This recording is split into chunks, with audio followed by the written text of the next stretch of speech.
Hoy hablaremos del ecosistema bosque de terraza no inundable.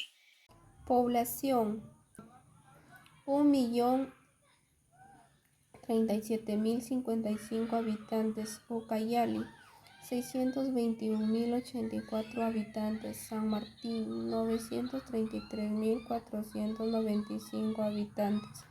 Amazonas: 422.629 habitantes. 187.036 habitantes. Huánuco: 721.047 habitantes.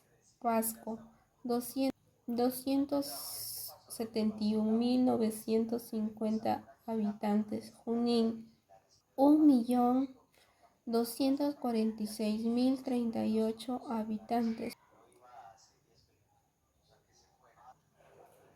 Recursos naturales renovables: comprenden todos los recursos bióticos o vivos, como los animales, las plantas, los microorganismos, etc. Y también comprenden recursos abióticos, como el agua, la energía y el suelo, que anteriormente ya hemos mencionado.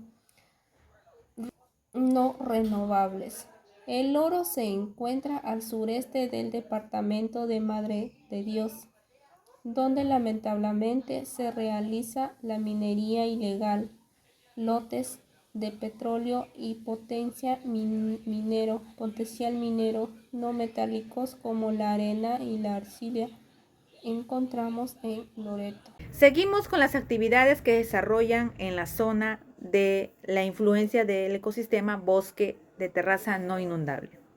Es un recurso importante para las comunidades locales, puesto que muchas de ellas dependen del recurso natural para su subsistencia, utilizando la madera para la construcción de viviendas y muebles.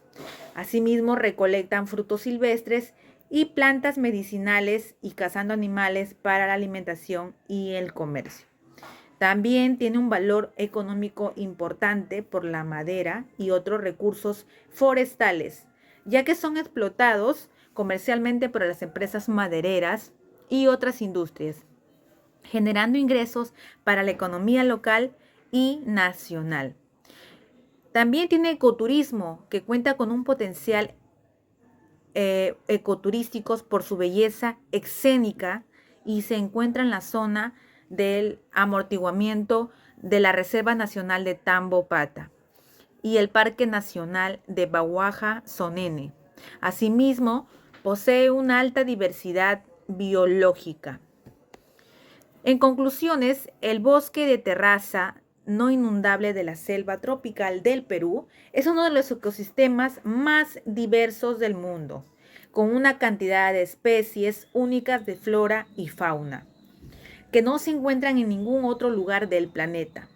La deforestación en los bosques ocasiona la pérdida del hábitat de millones de especies, porque según los cálculos el 70% de animales y plantas habitan del bosque, así como los suelos húmedos sin la protección de los árboles se caerían rápidamente. Los pobladores debemos tomar conciencia de lo importante que es cuidar, proteger y dar un buen uso de los recursos naturales que contamos. Gracias, hasta luego.